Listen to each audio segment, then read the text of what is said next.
Hello everyone. Welcome to a slightly different stream than usual. Instead of playing Earthbound or a game, I decided to read you all a book. Maybe help you relax and go to sleep if that's what you're trying to do. I'm using books from Project Gutenberg that are public domain, so hopefully I don't run into any copyright issues here or anything like that. But I figured I'd start off with this exciting little one about some Japanese fairy tales. So, as I've put a note up, I'm not going to be reading the chat today, just so I can read the story for you. And I'll read I don't know if we'll get through all of these, but I'll read a few of them until I get too tired to go on. So, let's start off with My Lord Bag of Rice. Long, long ago, there lived in Japan a brave warrior known to all as Tawara Toda, or My Lord Bag of Rice. His true name was Fujiwara Hidesato, and there's a very interesting story of how he came to change his name. One day, he sallied forth in search of adventures, for he had the nature of a warrior and could not bear to be idle. So he buckled on his 2 swords, took his huge bow, much taller than himself, in his hand, and slinging his quiver on his back, started out. He had not gone far when he came to the bridge of Seto no Karashi, spanning one end of the beautiful Lake Biwa. No sooner had he set foot on the bridge than he saw lying right across his path a huge serpent dragon.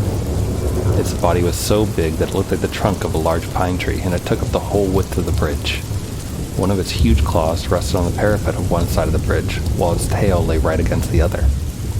The monster seemed to be asleep, and as it breathed, fire and smoke came out of its nostrils. At first, Hidesato could not help feeling alarmed at the sight of this horrible reptile lying in his path, for he must either turn back or walk right over its body. He was a brave man, however, and putting aside all fear, went forward dauntlessly. Crunch, crunch. He stepped now on the dragon's body, now between his coils, and without even one glance backward, he went on his way. He had only gone a few steps when he heard someone calling him from behind. On turning back, he was much surprised to see that the monster dragon had entirely disappeared, and in its place was a strange-looking man who was bowing most ceremoniously to the ground. His red hair streamed over his shoulders and was surmounted by a crown in the shape of a dragon's head, and his sea-green dress was patterned with shells. Hidesato knew at once that this was no ordinary mortal, and he wondered much of the strange occurrence. Where had the dragon gone in such a short space of time? Or had it transformed itself into this man? And what did the whole thing mean? While these thoughts passed through his mind, he had come up to the man on the bridge and now addressed him. "Was it you that just called me now?" "Yes, it was I," answered the man. "I have an earnest request to make of you. Do you think you can grant it to me?" "If it is in my power to do so, I will," answered Hidesato. "But first, tell me who you are." "I am the Dragon King of the lake, and my home is in these waters just under this bridge." "And what is it you have to ask of me?" said Hidesato. "I want you to kill my mortal enemy, the centipede, who lives on the mountain beyond." And the Dragon King pointed to a high peak on the opposite shore of the lake. I have lived now for many years in this lake, and I have a large family of children and grandchildren. For some time past we have lived in terror, for a monster centipede has discovered our home, and night after night it comes and carries off one of my family. I am powerless to save them. If it goes much longer like this, not only shall I lose all my children, but I myself must fall a victim to the monster. I am therefore very unhappy, and in my extremity I determined to ask the help of a human being. For many days with this intention I have waited on the bridge in the shape of the horrible serpent dragon that you saw, in the hope that some strong, brave man would come along. But all who came this way, as soon as they saw me, were terrified and ran away as fast as they could. You are the first man I have found able to look at me without fear. So I knew at once that you were a man of great courage. I beg you to have pity upon me. Will you not help me and kill my enemy, the centipede?" Hidesato felt very sorry for the Dragon King on hearing his story, and readily promised to do what he could to help him. The warrior asked where the centipede lived, so that he might attack the creature at once. The Dragon King replied that its home was on the mountain Mikami, but that as it came every night at a certain hour to the palace of the lake, it would be better to wait till then. So Hidesato was conducted to the palace of the Dragon King under the bridge. Strange to say, as he followed his host downwards, the water parted to let them pass, and his clothes did not even feel damp as he passed through the flood. Never had Hidesato seen anything so beautiful as this palace built on white marble beneath the lake.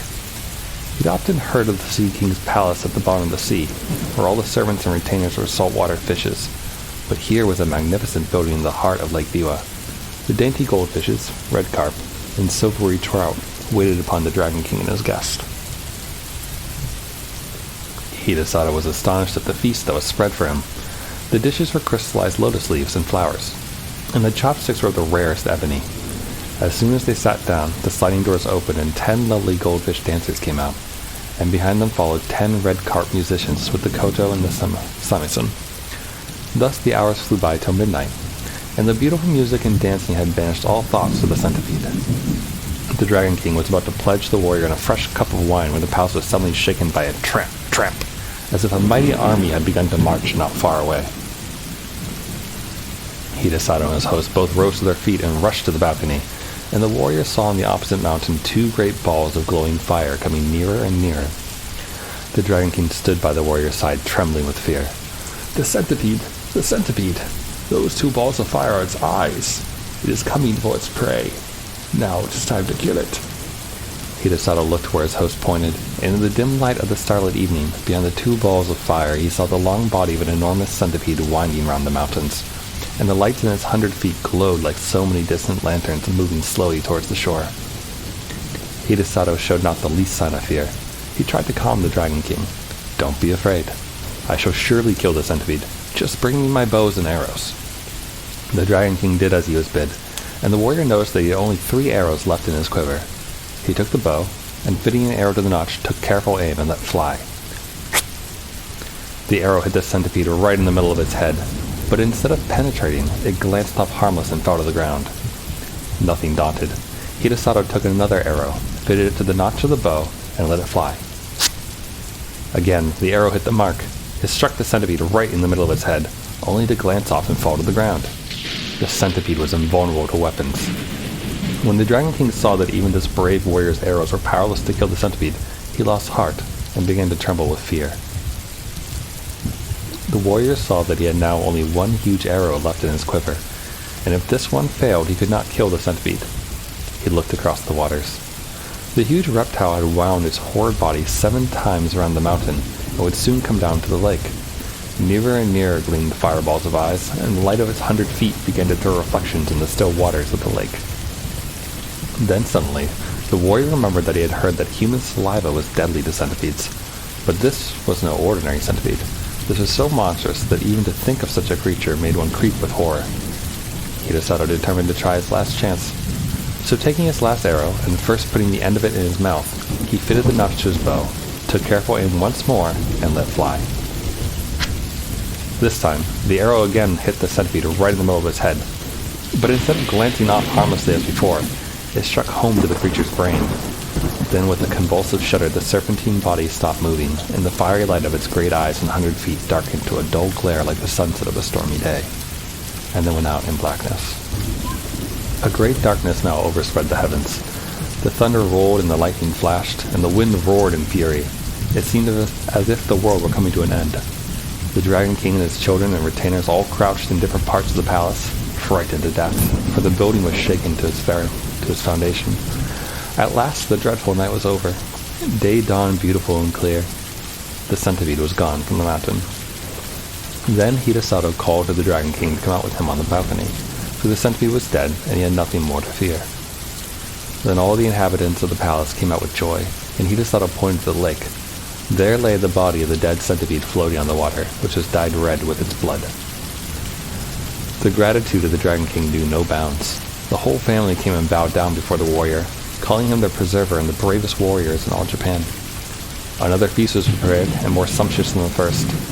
All kinds of fishes, prepared in every imaginable way, raw, stewed, boiled, and roasted, served on coral trays and crystal dishes, were put before him. And the wine was the best that Hidesato had ever tasted in his life. To add to the beauty of everything, the sun shone brightly, the lake glittered like a liquid diamond, and the palace was 1,000 times more beautiful by day than by night. His host tried to persuade the warrior to stay a few days, but Hidesato insisted on going home, saying that he had now finished what he had come to do and must return. The Dragon King and his family were all very sorry to have him leave so soon, But since he would go, they begged him to accept a few small presents, so they said, in token of their gratitude to him for delivering them forever from their horrible enemy, the centipede. As the warriors stood in the porch taking leave, a train of fish was suddenly transformed into a retinue of men, all wearing ceremonial robes and the dragon's crowns on their heads to show that they were servants of the great Dragon King. The presents that they carried were as follows. First, a large bronze bell. Second, a bag of rice. Third, a roll of silk. Fourth, a cooking pot. And fifth, a bell. Hirasato did not want to accept all these presents, but as the Dragon King insisted, he could not well refuse. The Dragon King himself accompanied the warrior as far as the bridge, and then took leave of him with many bows and good wishes, leaving the procession of servants to accompany Hirasato to his house with the presents. The warrior's household and servants had been very much concerned when they found that he did not return the night before, but they finally concluded that he had been kept by the violent storm and had taken shelter somewhere. When the servants on the watch for his return caught sight of him, they called to everyone that he was approaching, and the whole household turned out to meet him, wondering much what the retinue of men, bearing presents and banners that followed him, could mean. As soon as the Dragon King's retainer put down the presents, they vanished, and Hirasato told all that had happened to him. The presents which he had received from the grateful Dragon King were found to be of magic power. The bell only was ordinary, and as Hirasato had no use for it, he presented it to the temple nearby, where it was hung up, to boom up the hour of day over the surrounding neighborhood. The single bag of rice, however, much was taken from it day after day for the meals of the knight and his whole family, never grew less. The supply in the bag was inexhaustible. The roll of silk, too, never grew shorter. Though time after time, long pieces were cut off to make the warrior a new suit of clothes to go to the court in that new year. The cooking pot was wonderful, too. No matter what was put into it, it cooked deliciously whatever was wanting without any firing. Truly a very economical saucepan. The fame of Hirasato's fortune spread far and wide, and as there was no need for him to spend money on rice or silk or firing, he became very rich and prosperous, and was henceforth known as My Lord Bag of Rice. It's kind of cool because this man right here, Toda, he's actually in Fate Grand Order as a servant, as a 3-star. And so is this character. Though she's a 5-star. Alright. Our next story is The Tongue-Cut Sparrow. Long, long ago in Japan, there lived an old man and his wife. The old man was a good, kind-hearted, hard-working old fellow, but his wife was a regular crosspatch who spoiled the happiness of her home by her scolding tongue. She was always grumbling about something from morning to night. The old man had for a long time ceased to take any notice of her crossness. He was out most of the days at work in the fields, and he had no child. For his amusement when he came home, he kept a tame sparrow. He loved the little bird just as much as if she had been his child. When he came back at night after his hard day's work in the open air, it was his only pleasure to pet the sparrow, to talk to her, and to teach her little tricks, which she learned very quickly. The old man would open her cage and let her fly about the room, and they would play together. Then, when supper time came, he always saved some tidbits from his meal with which to feed his little bird. Now, one day the old man went out to chop wood in the forest, and the old woman stopped at home to wash clothes. The day before, she had made some starch, and now when she came to look for it, it was all gone. The bowl which she had filled full yesterday was quite empty.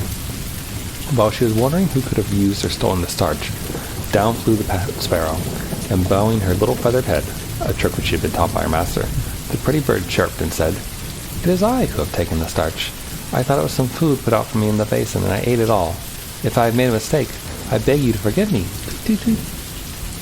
You see from this, the sparrow was a truthful bird, and the old woman ought to have been willing to forgive her at once when she asked her pardon so nicely. But not so. The old woman had never loved the sparrow, and had often quarreled with her husband for keeping what she called a dirty bird about the house, saying that it only made extra work for her. Now she was only too delighted to have some cause of complaint against the pet.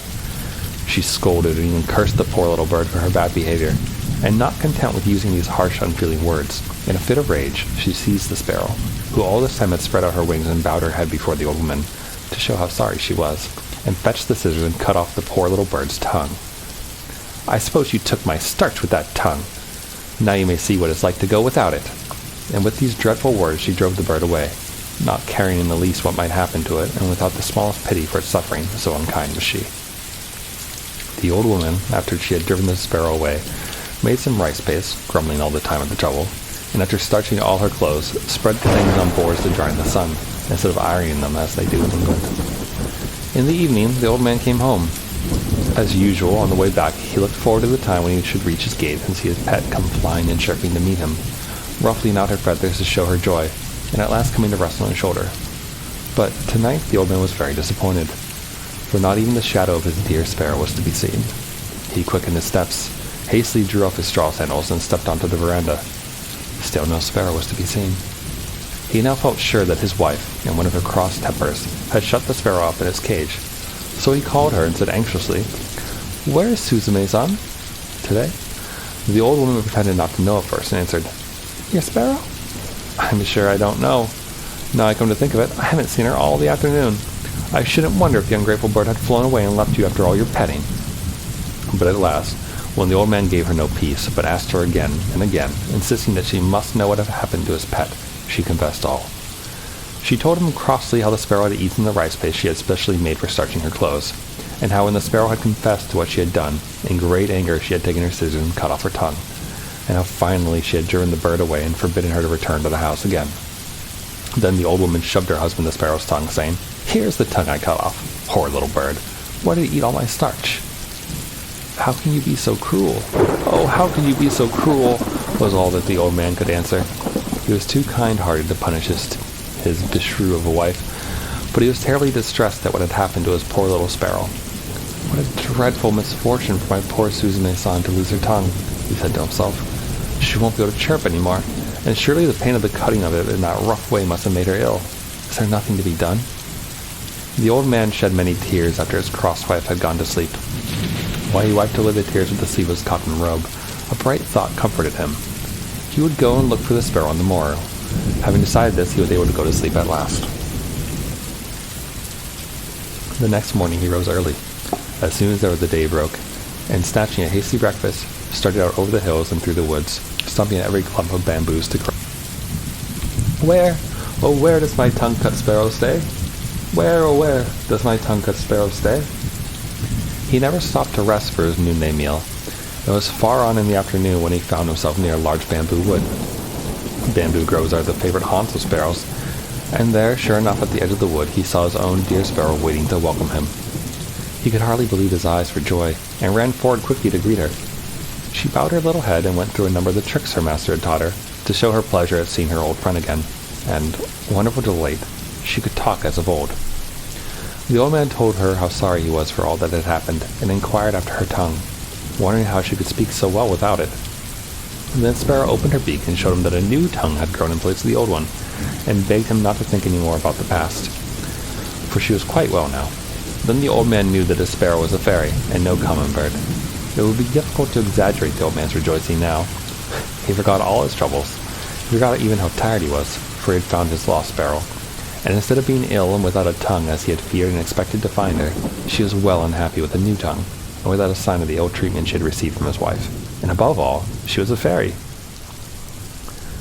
The sparrow asked him to follow her, and flying before him, she led him to a beautiful house in the heart of the bamboo grove. The old man was utterly astonished when he entered the house to find what a beautiful place it was. It was built of the whitest wood. The soft cream-colored mats which took the place of the carpets were the finest he had ever seen, and the cushions that the sparrow brought out for him to sit on were made of the finest silken crepe. Beautiful vases and lacquer boxes adorned the tokonoma of every room. The sparrow led the old man to the place of honor, and then, taking her place at a humble distance, she thanked him with many polite bows for all the kindness he had shown her for many long years.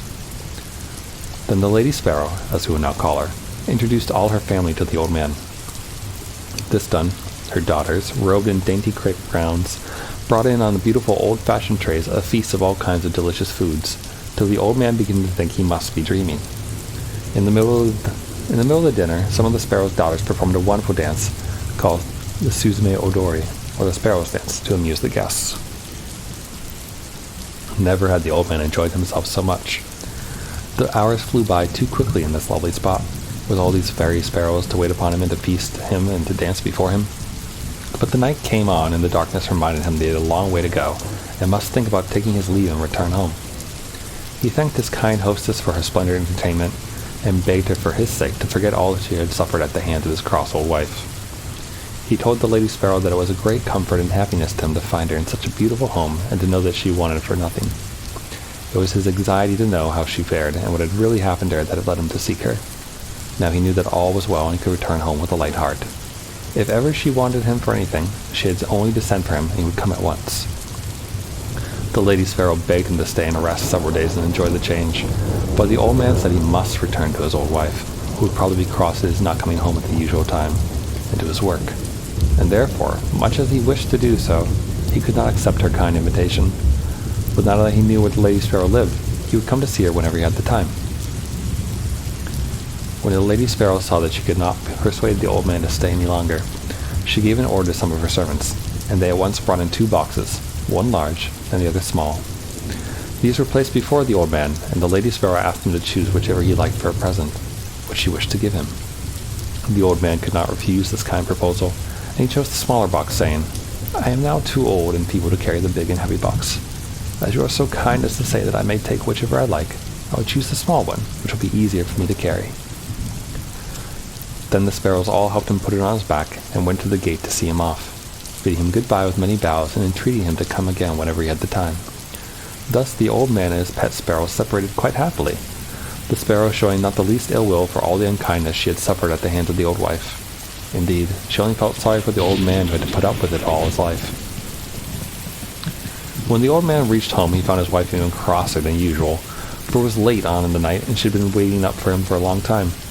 "Where have you been all this time?" she asked in a big voice. "Why do you come back so late?" The old man tried to pacify her by showing her the box of presents he had brought back with him, and then he told her all that had happened to him and how wonderful he had been entertained at the sparrow's house. "Now, let us see what is in the box," said the old man, not giving her time to grumble again. "You must help me open it." And they both sat down before the box and opened it. To their utter astonishment, they found the box filled to the brim with gold and silver coins and many other precious things. The mats of their little cottage fairly glittered as they took out the things one by one and put them down and handed them over and over again. The old man was overjoyed at the sight of the riches that were now his, beyond his brightest expectations for the sparrow's gift, which would enable him to give up work and live in ease and comfort for the rest of his days. He said, "Thanks to my good little sparrow. Thanks to my good little sparrow," many times. But the old woman, after the first moments of surprise and satisfaction at the sight of the gold and silver were over, could not suppress the greed of her wicked nature. She now began to reproach the old man for not having brought home the big box of presents, for in the innocence of his heart he had told her how he had refused the large box of presents which the sparrow had offered him, preferring the smaller one because it was light and easy to carry home. "You silly old man," said she.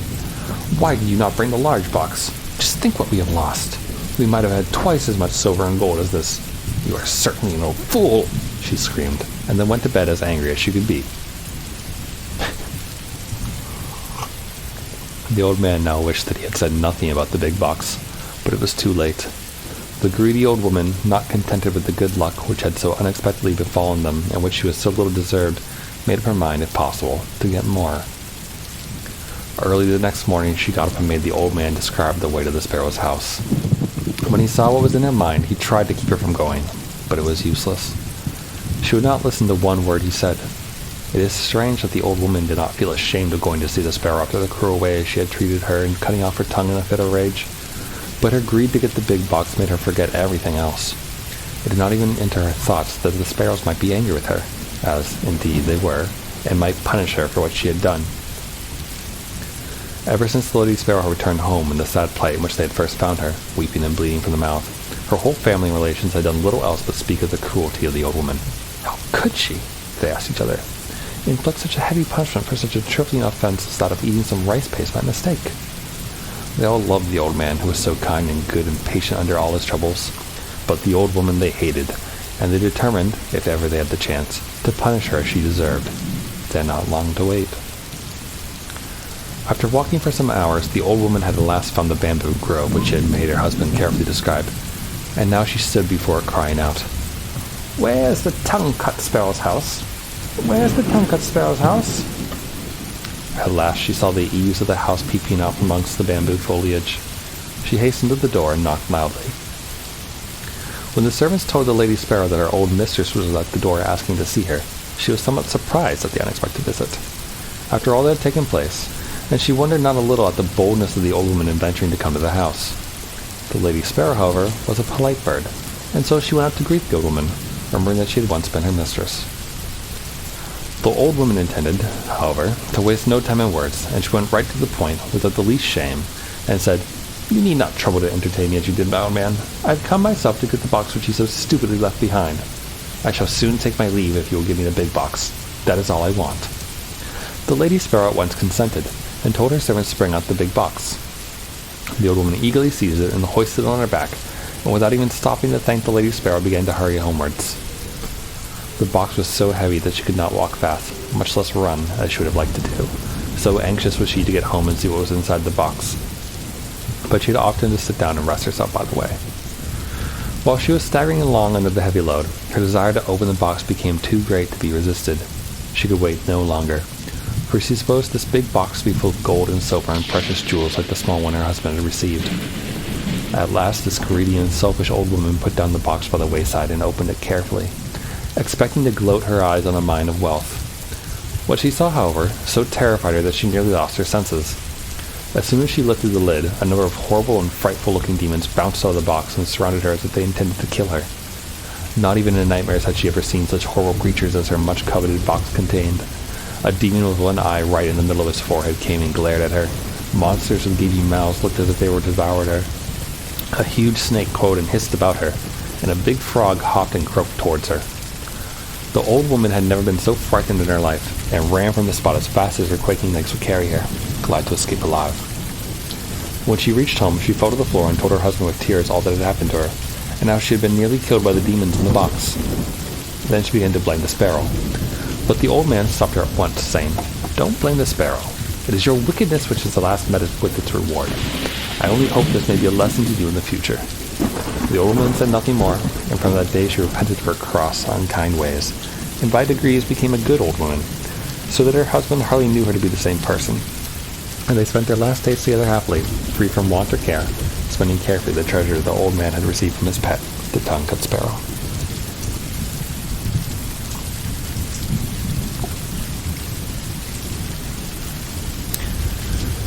The story of Urashima Taro, the fisher lad. Long, long ago, in the province of Tongo, there lived on the shore of Japan in the little fishing village of Mizunoye, a young fisherman named Urashima Taro. His father had been a fisherman before him, and his skill had more than doubly descended to his son, for Urashima was the most skillful fisher in all that countryside, and could catch more bonito and tai in a day than his comrades could in a week. But in the little fishing village, more than for being a clever fisher of the sea, was he known for his kind heart. In his whole life he had never heard anything, either great or small, and when a boy, his companions had always laughed at him, for he would never join with them in teasing animals, but always tried to keep them from this cruel sport. One soft summer twilight he was going home at the end of a day's fishing when he came upon a group of children. They were all screaming and talking at the tops of their voices, and seemed to be in a state of great excitement about something, and on his going up to them to see what was the matter, he saw that they were tormenting the tortoise. First, one boy pulled this way, then another boy pulled it that way, while a third child beat it with a stick, and the fourth hammered its shell with a stone. Now Urashima felt very sorry for the poor tortoise, and made up his mind to rescue it. He spoke to the boys. "Look here, boys. You're treating that poor tortoise so badly that it will soon die."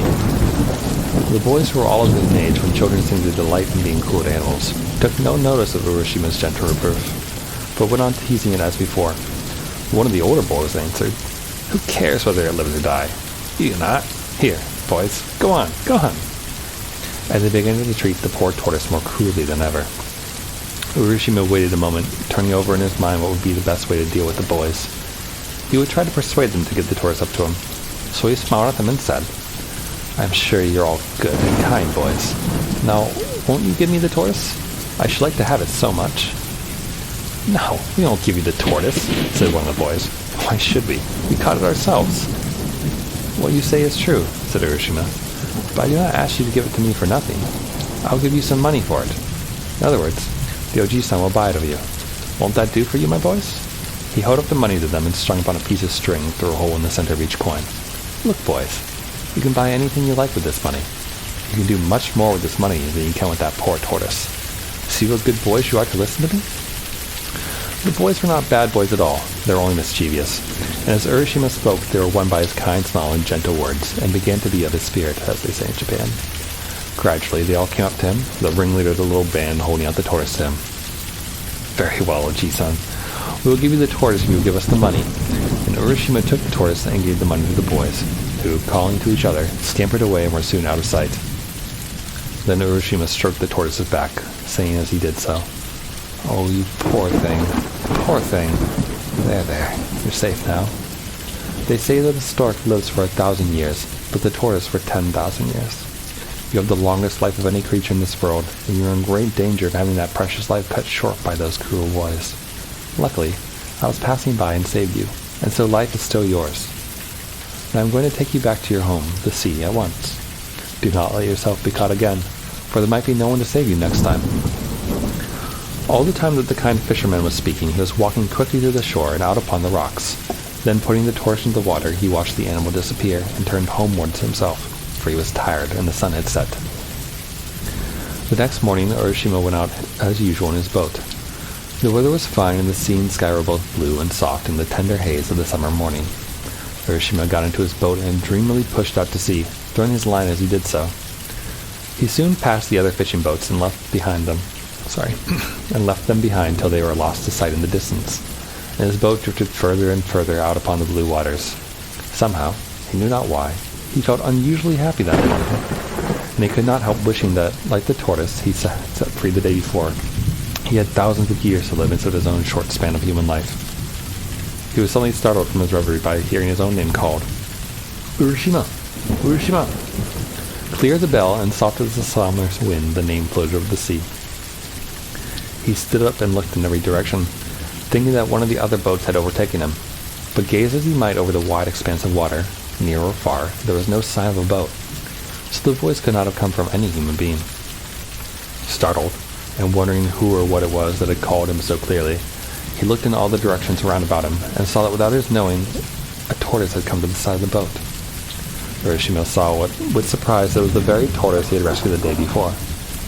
"Well, Mr. Tortoise," said Urashima, "was it you who called my name just now?" The tortoise nodded his head several times and said, "Yes, it was I. Yesterday, in your honorable shadow, my life was saved, and I had come to offer you my thanks, and to tell you how grateful I am for your kindness to me." "Indeed," said Urashima, "that is very polite of you. Come up into the boat. I'd offer you a smoke, but as you are a tortoise, doubtless you do not smoke," said the fisherman, laughing at the joke. Laughed the tortoise. "Sake is my favorite refreshment, but I do not care for tobacco." "Indeed," said Urashima. "I regret very much that I have no sake in my boat to offer you, but come up and dry your back in the sun. Tortoises always love to do that."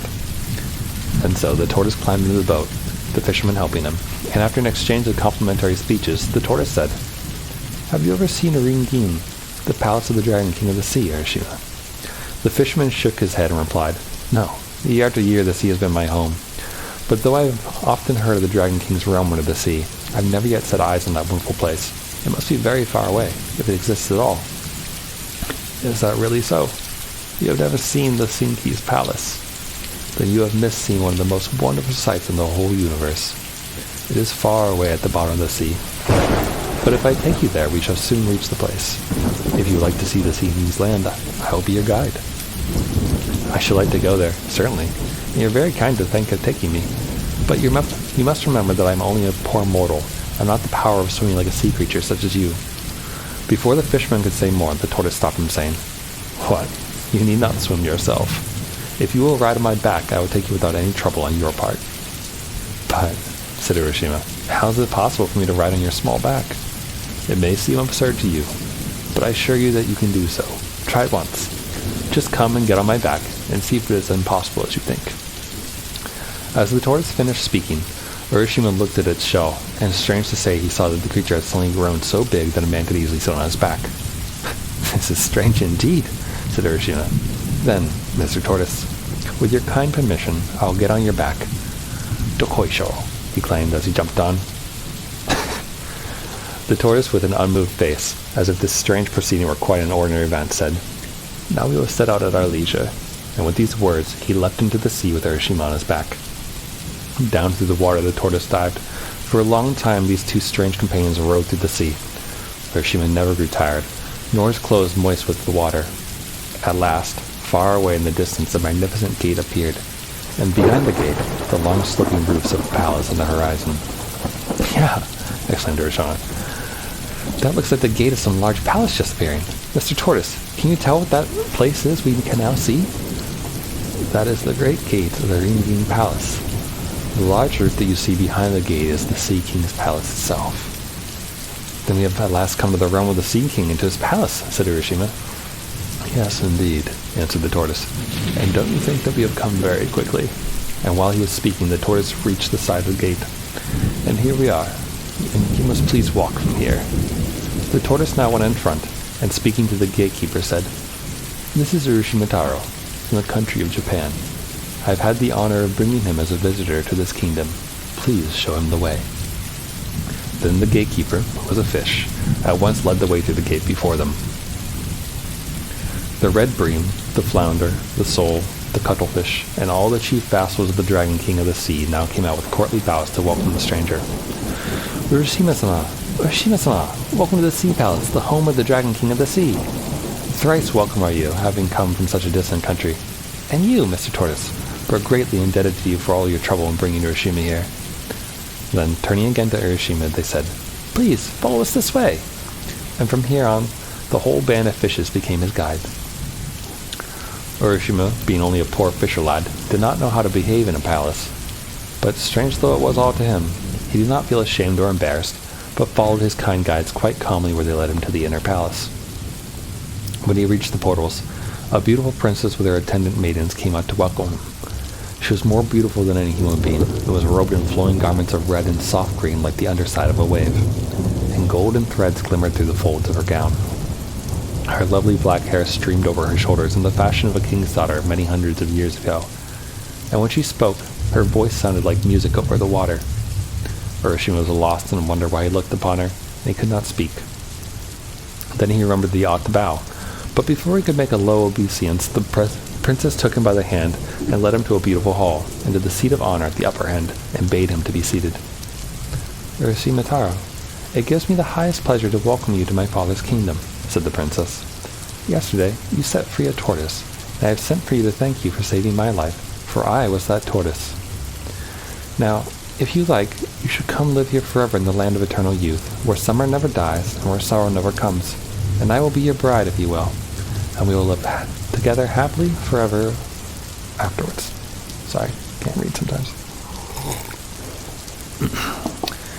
And as Urashima listened to her sweet words and gazed upon her lovely face, his heart was filled with a great wonder and joy, and he answered her, wondering if it was not all a dream.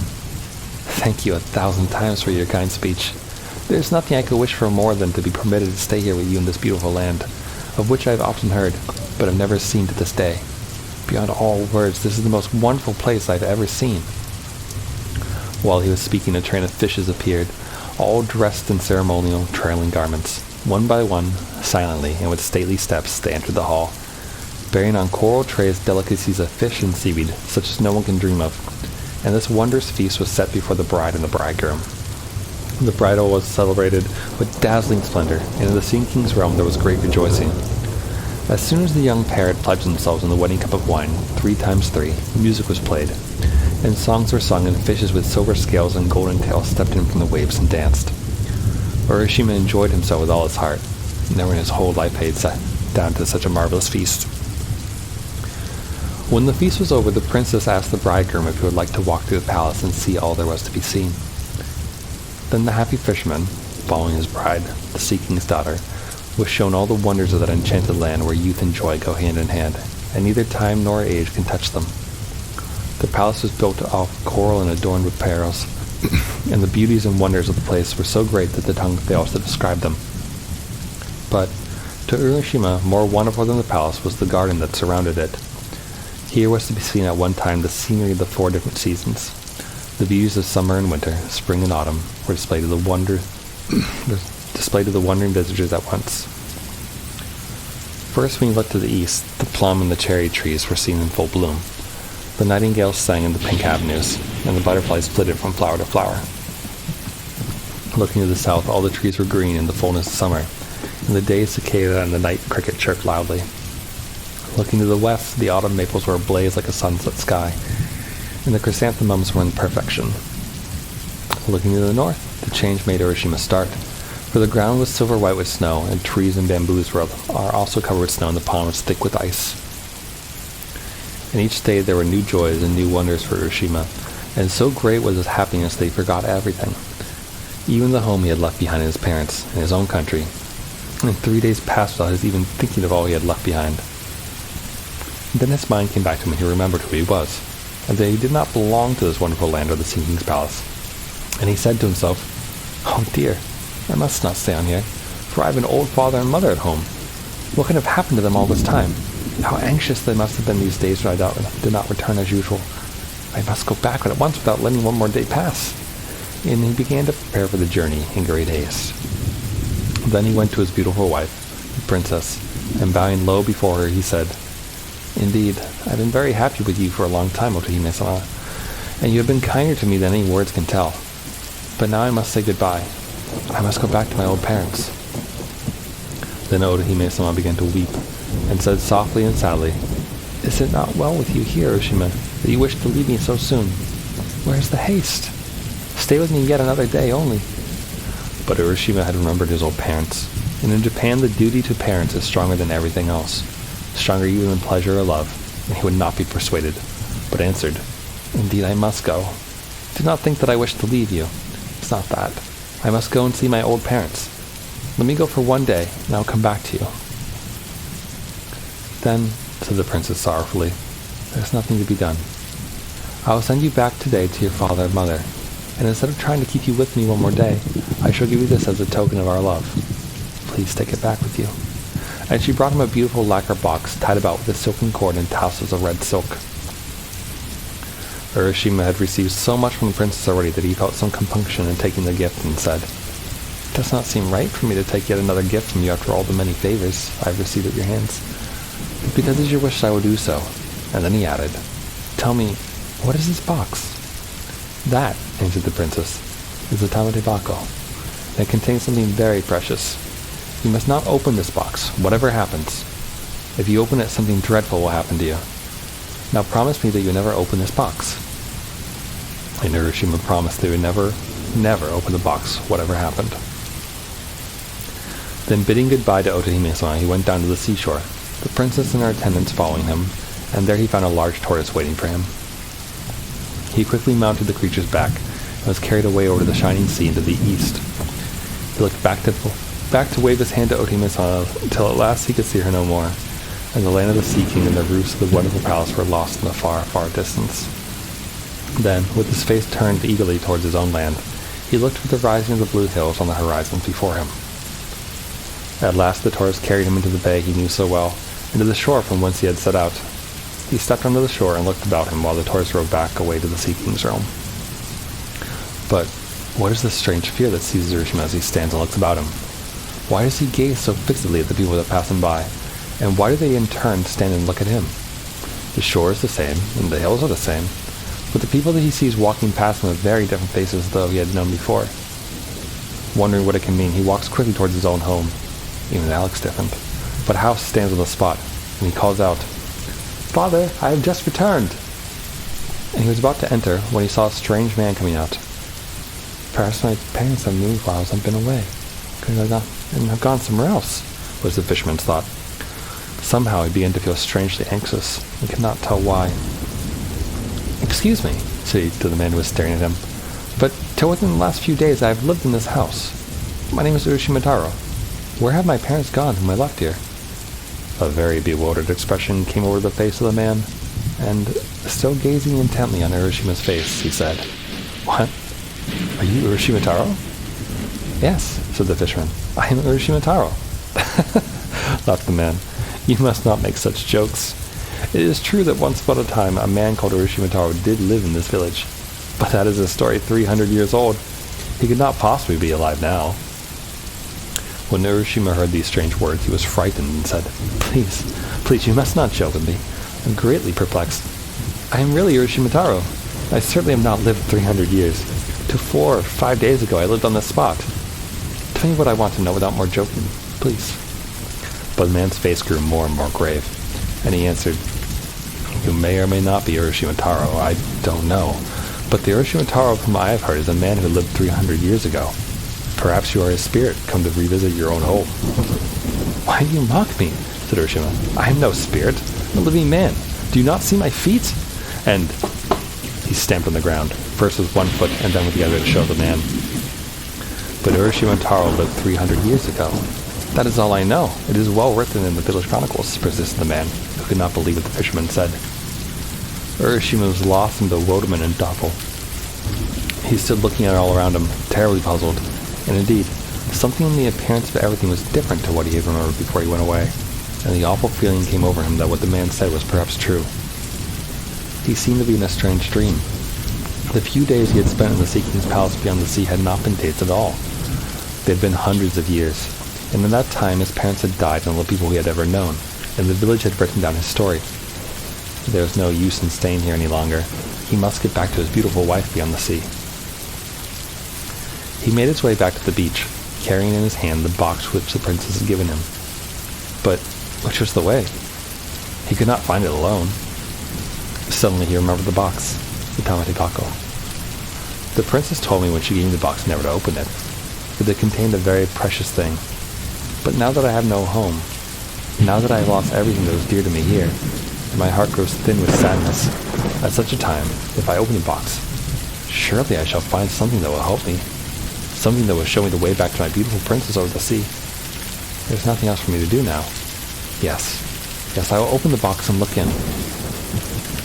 And so his heart consented to this act of disobedience, and he tried to persuade himself that he was doing the right thing in breaking his promise. Slowly, very slowly, he untied the red silk cord. Slowly and wonderingly, he lifted the lid of the precious box. And what did he find?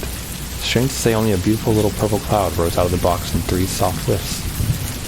For an instant, it covered his face and wavered over him as if loath to go, and then it floated away like vapor over the sea.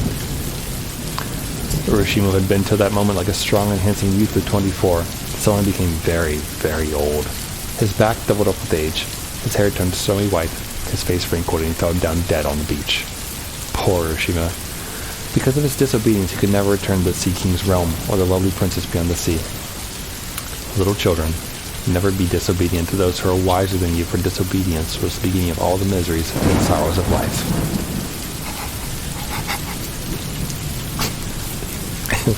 What an end. I like that the last 2 stories besides this one they all had pretty happy endings overall. And that one's just like, no, he's dead. Alright, one more story. Let me just drink a little bit more tea here.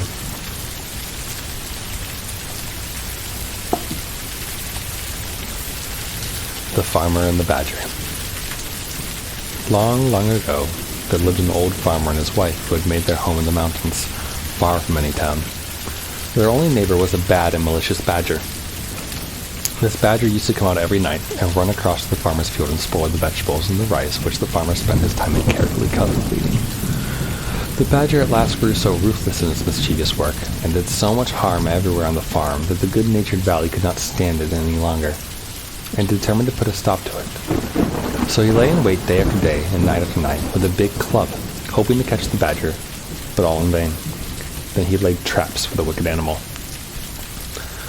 The farmer's trouble and the patience was rewarded, for one fine day on going his rounds, he found the badger caught in a hole he had dug for that purpose. The farmer was delighted at having caught his enemy, and carried him home securely bound with rope. When he reached the house, the farmer said to his wife, "I have at last caught the bad badger.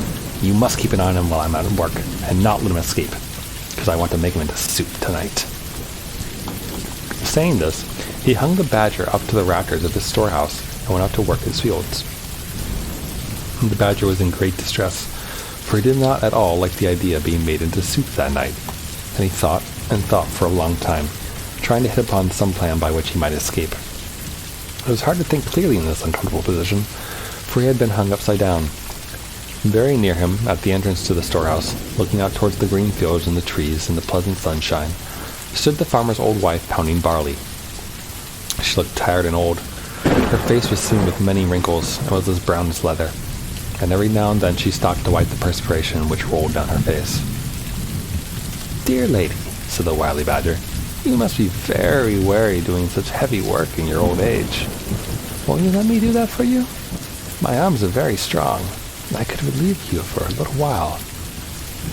"Thank you for your kindness," said the old woman, "but I cannot let you do this work for me because I must not untie you. For you might escape if I did, and my husband would be very angry if he came home and found you gone." Now the badger is one of the most cunning of animals, and he said again in a very sad, gentle voice, "Oh, you are very unkind. You might untie me, for I promised not to try to escape. If you are afraid of your husband, I will let you bind me again before his return when I have finished pounding the barley. I am so tired and sore tied up like this. If you would only let me down for a few minutes, I would indeed be thankful." The old woman had a good and simple nature, and could not think badly of anyone, much less did she think that the badger was only deceiving her in order to get away. She felt sorry, too, for the animal as she turned to look at him. He looked in such a sad plight, hanging downwards from the ceiling by his legs, which were all tied together so tightly that the rope and the knots were cutting into the skin. So in the kindness of her heart, and believing the creature's promise that he would not run away, she untied the cord and let him down. The old woman then gave him the wooden pestle, and told him to do the work for a short time while she rested. He took the pestle, but instead of doing the work as he was told, the badger at once sprang upon the old woman and knocked her down with a heavy piece of wood. He then killed her and cut her up and made soup of her, and waited for the return of the old farmer. The old man worked hard in his fields all day. As he worked, he thought with pleasure that no more now would his labor be spoilt by the destructive badger. Towards sunset he left his work and turned to go home. He was very tired, but the thought of the nice supper of hot badger soup awaiting his return cheered him. The thought that the badger might get free and take revenge on the poor old woman never once came into his mind. The badger meanwhile assumed the old woman's form, and as soon as he saw the old farmer approaching, came up to greet him on the veranda of the little house, saying, "So you have come back at last. I have made the badger soup, and I've been waiting for you for a long time." The old farmer quickly took off his straw sandals and sat down before his tiny dinner tray. The innocent man never even dreamed that it was not his wife, but the badger who was waiting upon him, and asked at once for the soup. Then the badger suddenly transformed himself back to his natural form, and cried out, "You wife-eating man! Look out for the bones in the kitchen!" Laughing loudly and derisively, he escaped out of the house and ran away to his den in the hills. The old man was left behind alone. He could hardly believe what he had seen and heard. Then, when he understood the whole truth, he was so scared and horrified that he fainted right away. After a while he came round and burst into tears, cried loudly and bitterly, rocked himself to and fro in his hopeless grief. It seemed too terrible to be real that his faithful old wife had been killed and cooked by the badger while he was working quietly in the fields, knowing nothing of what was going on at home, and congratulating himself on having once for all gotten rid of the wicked animal who had so often spoiled his field. And oh, the horrible thought, he had very nearly drunk the soup which the creature had made of his poor old woman. "Oh dear, oh dear, oh dear," he wailed aloud. Now not far away there lived in the same mountain a kind, good-natured old rabbit. He heard the old man crying and sobbing, and at once set out to see what was the matter, and if there was anything he could do to help his neighbor. The old man told him all that had happened. When the rabbit heard the story, he was very angry at the wicked and deceitful badger, and told the old man to leave everything to him, and he would avenge his wife's death. The farmer was at last comforted, and wiping away his tears, thanked the rabbit for his goodness in coming to him in his distress. Let me just, take a sip of water.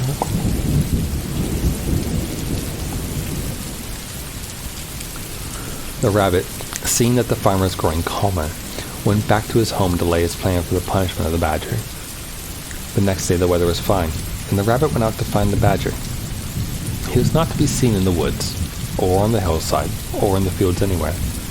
So the rabbit went to his den and found the badger hiding there, for the animal had been afraid to show himself ever since he had escaped from the farmer's house, for fear of the old man's wrath. The rabbit called out, "Why are you not out on such a beautiful day? Come out with me. We will go and cut grass in the hills together." The badger, never doubting but that the rabbit was his friend, willingly consented to go out with him, only too glad to get away from the neighborhood of the farmer in the fear of meeting him. The rabbit led the way miles away from their homes, Out on the hills where the grass grew tall and thick and sweet. They both set to work to cut down as much as they could carry home, to store it up for their winter's food. When they had each cut down all they wanted, they tied it in bundles and then started homewards, each carrying his bundle of grass on his back. This time, the rabbit made the badger go first. When they had gone a little way, the rabbit took out a flint and steel, and striking it over the badger's back as he stepped along in front, set his bundle of grass on fire. The badger heard the flint striking and asked, "What is that noise?" "Crack, crack." "Oh, that is nothing," replied the rabbit. "I only said crack, crack, because this mountain is called Crackling Mountain." The fire soon spread on the bundle of dry grass on the badger's back. The badger, hearing the crackle of the burning grass, asked, What is that?" "Now we have come to the burning mountain," answered the rabbit. By this time, the bundle was nearly burned out, and all the hair had been burned off the badger's back.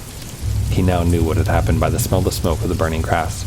Screaming with pain, the badger ran as fast as he could to his hole. The rabbit followed and found him lying on his bed groaning with pain. "What an unlucky fellow you are," said the rabbit.